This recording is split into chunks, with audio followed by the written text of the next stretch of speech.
여기는 여수다방. 네, 여수다방 14회 방송을 맡게 됐습니다. 14회 만에 저희가 처음 시작을 알렸던 이곳 서대문에 위치한 명다방으로 다시 복귀했는데, 저희 14회 방송에서 다룰 주제는 곧 있으면 이제 4.13 총선입니다. 그렇죠. 저희가 이 주제를 짚고 넘어가지 않을 수 없어서 준비를 했는데, 그냥 막연히 정치 얘기를 하면 너무 답답할 겁니다. 저희도 사실 잘 모르고. 근데 좀 유쾌하게 풀어내고자 저희가 최근 엠넷에서 각광받고 있는 프로그램이 하나 있는데, 혹시 프로듀스 1년기라는 프로그램 아시나요? 빅미요. 전 국민이 알고 있어요. 진짜. 우리는 꿈꾸는 소녀들. 네. 어떤 프로그램인지 간략하게 소개 좀 해주세요. 이게 사실 오디션 프로그램이에요. 그래서 이 전국에 있는 그 거대한 굴지의 소속사 연습생들도 있고, 중소 제작사의 연습생들도 있고, 개인 연습생들도 있고, 그러니까 그 정말 아이돌이 되고 싶은 소녀들이 모여서 이제 오디션을 보는 거죠. 근데 이제 합숙도 하고 조별 활동도 하고 하는데, 이제 거기 그 프로그램에서 문자 투표 같은 거를 국민 프로듀서라는 이름을 붙였어. 그래서 이제 정말 정치권과 비슷하게 표심 대결을 하는 거예요. 국민이 뽑는 아이돌인 거죠. 그렇죠. 그래서 그냥 우리 시청자들이 국민 프로듀서라고 이름을 붙이더라고요. 그래서 정말 다양한 활동을 하면서 이제 많은 지지를 받는 최종 11명을 뽑아서 프로젝트 그룹으로 이제 데뷔를 시킨다라는 거예요. 근데 상당히 선거랑 되게 비슷해요. 뭐 진짜 JYP나 맞아요. MBK, 거대 소속사가 있는 거고, 어떻게 보면 거대 여당, 야당처럼 느껴질 수 있는 그런 소속사 연습생들도 나오고, 무소속의 개인 연습생들도 나오고, 그러니까 상당히 이게 좀 정치권이랑 비슷하더라고요. 그래서 그런 이슈 때문에 또 최근 시기와 맞물려서 한창 인기를 끌고 있는 프로그램입니다. 네, 그래서 저희가 그 프로그램과 그 총선을 연계시켜서 오늘 좀 재미있게 풀어가고자 하는데요. 우선 그 전에 저희 앞에 이 판을 한번 보시기. 이분이 이렇게 귀엽게 될 줄 몰랐어요. 네. 저희가 미니 무대를 만들어봤어요. 그 프로듀서 일령의 그 친구들이 이거 피라미드 무대라고 하죠. 이게 맞습니다. 설명 좀 해주시죠. 네. 센터로 가기 위해서 늘 경쟁을 합니다. 그렇죠. 센터에 있으면 카메라를 제일 잘 받거든요. 그렇죠. 네. 제일 여기를 지금 쟁취를 해야지 국민들한테 얼굴을 많이 알리고, 전화 투표도 많이 받을 수 있는 그런 거다 보니까 정치랑 진짜 비슷한 것 같아요. 맞아요. 정치도 언론에 많이 떠야 되는 거고. 그러면 한번 비교 시작을 해볼까요? 사실 이번 총선에서 인물 중심이 아니라 당내 힘겨루기가 주목받기 시작했는데, 그 당내 힘겨루기 시발점이 된 것을 어떤 걸로 볼 수 있을까요? 제가 생각하기에 이런 약간의 긴장감이 감돌기 시작한 건 그 안철수라는 그 이름 세 글자, 그 안철수의 탈당과 창당에서 기폭제가 되지 않았나, 이렇게 좀 짚어볼 수 있을 것 같은데. 자, 이제 지금부터 센터를 차지하려는 자들의 정말 숨막히는 경쟁이 시작됩니다. It's showtime!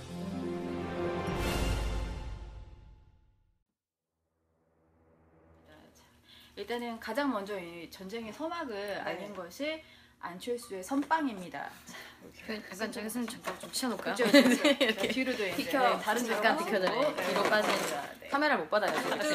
안철수 님이 센터에 카메라를 많이 못 받을 수 있는. 그래도 우리 솔직히 뭐 얘기해서 이렇게 문재인 씨라던가 김종인 씨 잠깐 빠져 계시고 이렇게 주목을 받으죠. 당대표. 당시 사실 뭐 이렇게 구도를 보자면 이제 원래 이 두 분이 한 배를 타고 있었죠. 그러다가 작년 말에 우리 안철수님께서 탈당을 합니다. 새정치민주연합에서 이견 차이로. 그 당시 이제 그 혁신 전당대회를 문재인 대표가 거부를 했죠. 그러면서 좀 갈등이 기폭제가 되어서 탈당을 합니다. 그래서 두 분이 이제 멀어지고요. 안녕. 그렇죠. 이 정말 선빵이 먹혔던 것이 그 탈당을 하고 나서 그 창당을 하겠다라고만 밝혔어요. 그래서 당명도 정해지지 않고 그냥 안철수 신당이라는 이름으로 있었을 때인데, 그 탈당 직후에 여론조사를 했을 때에는 이분과 그리고 새정치민주연합과 안철수 신당의 지지율 격차가 정말 얼마 나지 않았어요. 엄청 주목을 많이 받았었어요. 그렇죠. 정말 모든 집중을 받아서 이제 센터에 딱 쓰셨는데, 사실 이 센터를 유지하는 기간이 길진 않았어요. 일장춘몽이었죠. 이 어쨌든 센터에 나가고 난 다음에 뭐 새정치민주연합에서 의원들의 이탈도 있었고, 김한길 의원도 이쪽으로 합류를 하시고, 또 심지어 그 새누리당에서도 이제 좀 일부 지지권 지지하는 자들의 이탈을 우려할 만큼 이분이 상당히 많이 주목을 받았는데 그 이후에 사실 이렇다 할 뭔가를 내비치지 못했죠. 그래서 그 창당하고 나서 얼마 지난 다음에 반성문 같은 거 영상으로 쓰셨잖아요. 뭔가 좀 정책적으로 차별화를 하지 못했고 또 인사 그 영입 과정에서 좀 내용을 많이 바꿨죠. 그 뭐 결국에는 좀 김한길 의원이 총선 불출마를 밝히면서 좀 두 분 간의 갈등도 많이 좀 드러나기 갈등의 결과로 김한길 의원께서 그 총선 불출마를 밝히기도 했었고요. 그래서 이 센터의 자리는 오래가지 않아서 뒤로 누군가에게 뺏기게 됩니다. 다시 누가 치고 나오나요? 근데 그 계속 괜찮았다고 저는 사실 그래도 생각을 해요. 그러니까 이 목표가 이제 원래 새정치민주연합 전에 이제 민주당이라는 그래도 이제 오래된 야당이 있었는데 그거를 대안할 수 있는 뭔가 야당이 되겠다는 심정으로 나왔고 이 지겨운 민주당에 지겨웠던 사람들이 약간 뭔가 해낼 수 있지 않을까라는 관심을 가지긴 해가지고 제가 알기로는 문재인 대표 지지율이 정말로 많이 떨어졌고 호남 쪽에서는 여전히 국민의당 지지율이 그러니까 호남의 정기를 이어받아야 되는 거잖아요 민주당이라고 하면 되게 지지를 많이 받으면서 아 민주당이 적자는 뭐 나다 뭐 이런 느낌을 하면서 되게 주목을 받아서 이제 왔는데 이게 약간 정말 크게 흔들린 거는 저는 문재인 대표가 이제 김종인 씨를 이제 우리 박근혜 대통령을 만들어주신 분이죠. 킹메이커. 김종인 씨를 데리고 오면서부터 약간 흔들리기 시작했다고 생각을 해요. 왜냐면 김종인 씨가 들어오셔가지고 하셨던 작업들이 몇 가지가 있는데 그 중에 하나가 되게 중요한 게 안철수는 됐고 국민의당에 있던 뭐 민주당 사람 중에 돌아오고 싶으면 돌아와 내가 받아줄게 뭐 이런 식으로 굉장히 뭐랄까 안철수 의원의 존재감을 지우는 작업을 좀 저는 하셨다고 생각을 해요. 그래가지고 약간 이제 왜냐하면 이게 사실은 정치인이라는 게 존재감이 없으면 바보가 약간 굉장히 큰일 나는 거고 약간 하찮은 취급 받으면 안 되거든요. 중요 취급 받아야 돼요. 차기 대권 후보 취급을 계속 받으셔야 되는데 막 오셔갖고 김종인 됐고 막 이래버리니까 약간 사실 좀 되게 당황스러운 위치가 돼버린 거고 문재인 의원은 정말 아무 말없이 빠져 계시지만 사실은 뭐 데리고 오셨으니까 이제 우리 함께 뒤에 계신다고 저희는 이제 같이 보고 있습니다. 오셔가지고 되게 두 가지 작업을 크게 하셨어요. 오셔서 제일 처음 한 게 그 컷오프 명단을 이제 공천권을 거의 위임받고 오셨는데 이제 선거를 준비하면서 그래서 컷오프를 하면서 명단을 발표했는데 민주당에 굉장히 색깔이 진했던 인지도도 높고 유명했던 정치인들이 다 날아갔던 거죠. 정청래 의원 대표적이었고 뭐 이해찬 전 총리 나가 떨어졌고 꽤 많이 나갔어요. 그러니까 우리가 알고 있던 그 민주당의 색깔이 진했던 의원들을 다 내치게 된 게 하나의 작업이었고 두 번째가 비례대표를 발표를 하는데 본인을 정말 당당하게 2번으로 올리시는 이 두 가지 작업을 하시면서 사실 욕과 명예를 약간 그러니까 정말 큰 변화를 민주당에 큰 변화를 일으키면서 약간 언론의 중심을 정말 이 센터에 온 거는 이건 잘해서 센터라기보다는 정말 카메라를 독차지하셨어요. 너무 정말 별명 있잖아요. 그러니까 진짜 프로온플러라는 별명을 그러니까 언론을 조련하시면서 이제 언론 일면을 그러니까 신문사 일면을 계속 차지를 하시는 그런 파격적인 행보를 보여주면서 발언조차도 그쵸 무슨 말을 해도 계속 다 잡히고 신문이 나오고 기사가 나오고 이제 민주당이라는 사실 새누리당에 비하면 너무나 진짜 지리멸렬했던 이 민주당을 이 카메라의 중심으로 불러오신 거예요. 그런 면에서 우리는 굉장히 센터를 차지하시는 했고 일로 오세요. 그쵸. 그러면서 이제 여기는 굉장히 이제 이게 D그룹으로 이제 A그룹에서 이 D그룹으로 약간 좀 가시게 됐던 게 아닐까라고 저는 생각하고 있고요.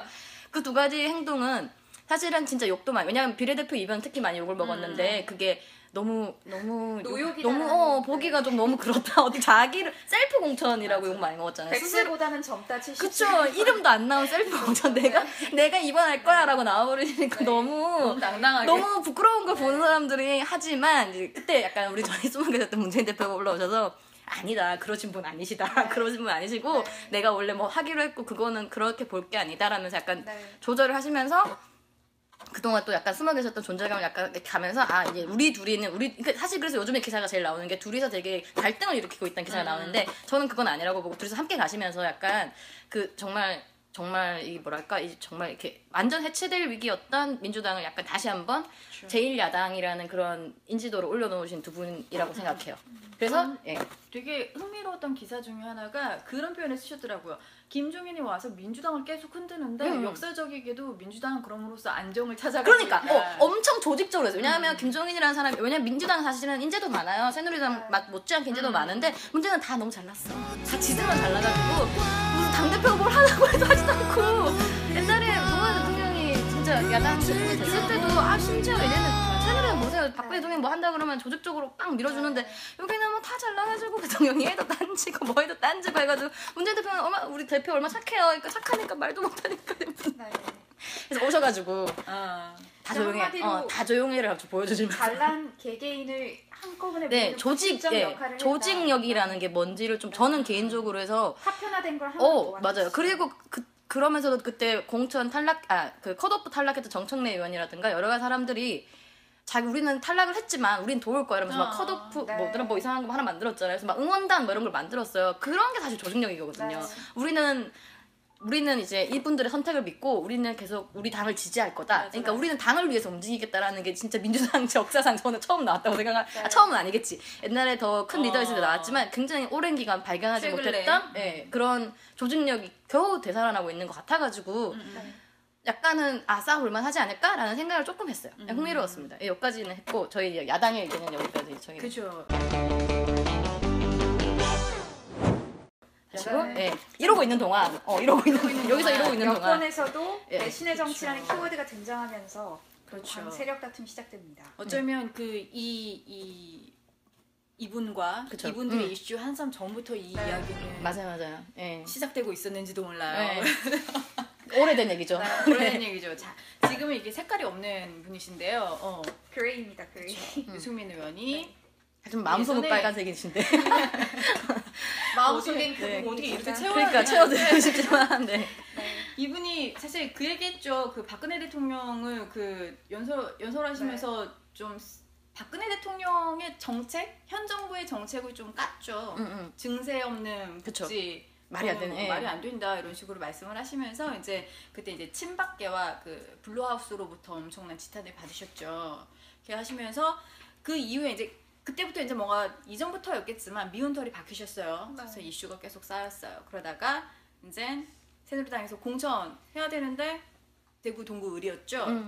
대구 또 장난 아니 그 지역 그쵸. 기반이잖아요. 우리 대통령님의. 근데 계속 공천 심사 이후에도 계속 보류하고 나 안에 네가 폭탄 돌리기 막 이렇게 하다가 이분이 결국에는 지치셨죠. 네.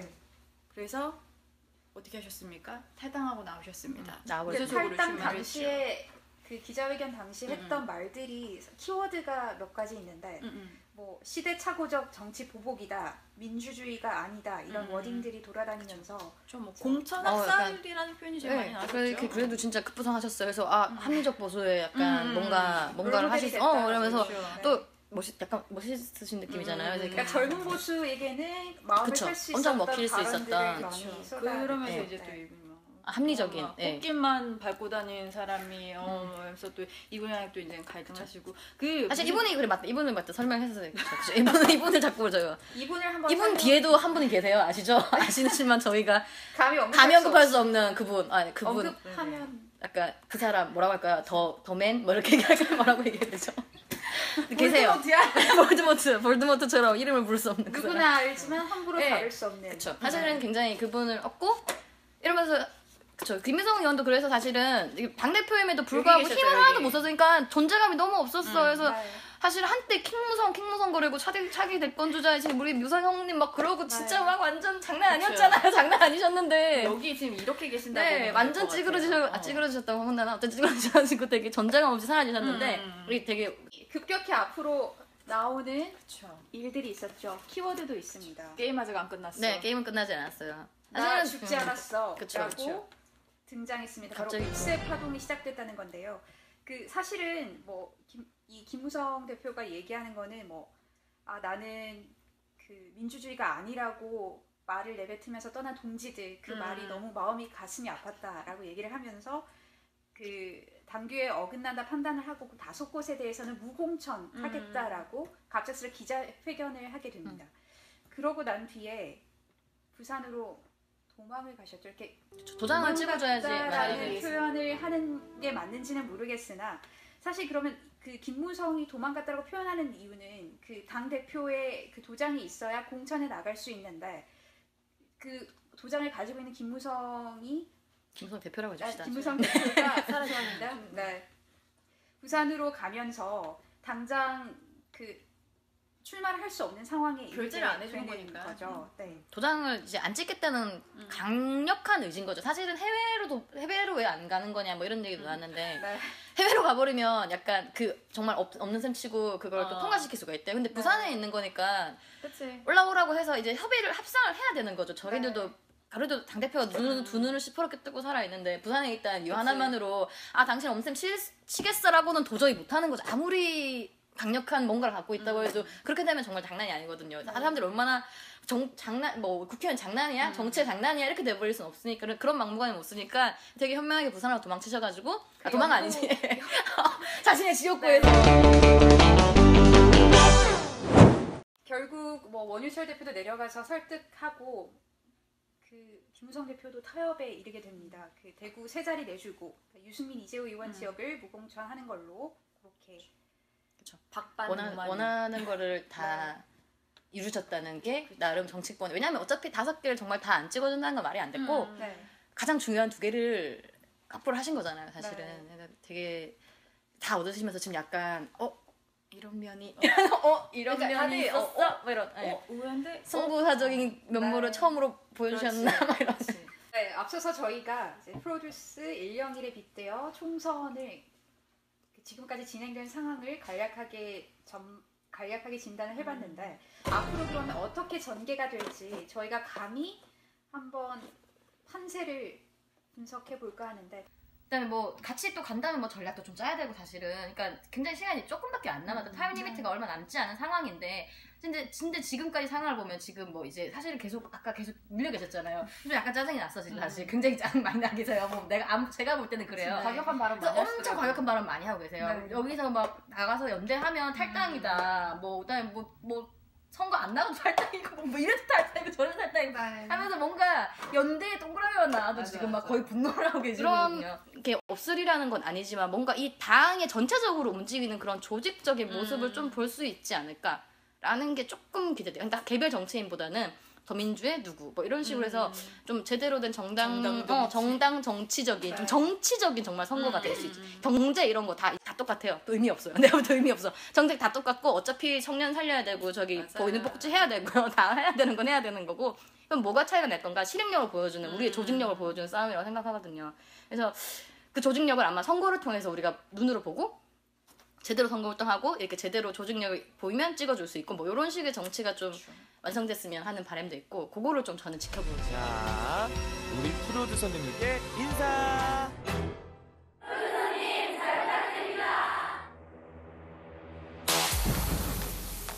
재미있게 보시면서 그리고 속으로 어떤 분을 뽑을지 어떤 당을 지지할지 이참에 기사도 한번 보면서 정치를 관망한 뒤에 꼭 4월 13일에 선거장으로 달려가셔서 소중한 한 표를 행사했으면 좋겠습니다. 저희는 똑똑한 부동층이 되지 않겠습니다. 네, 부동층입니다. 정치인의 말에 휘둘리는 어리석은 분이 아니라 똑똑한 분, 스마트한 분이 되길 하는 거 보고 봐줄 거예요. 진짜 하는 거 보고 봐줄 거야. 그래. 네, 바랍니다. 네, 14회 여수다방 이것으로 마칠까 하는데요. 간만에 고향으로 돌아온 듯한 기분이 되겠습니다. 네, 4월 13일은 노는 날이 아니라 휴일이 아니라 선거하는 날입니다. 네, 여기서 여수다방 마치겠습니다. 여기는 여수다방. 심장이 터질 때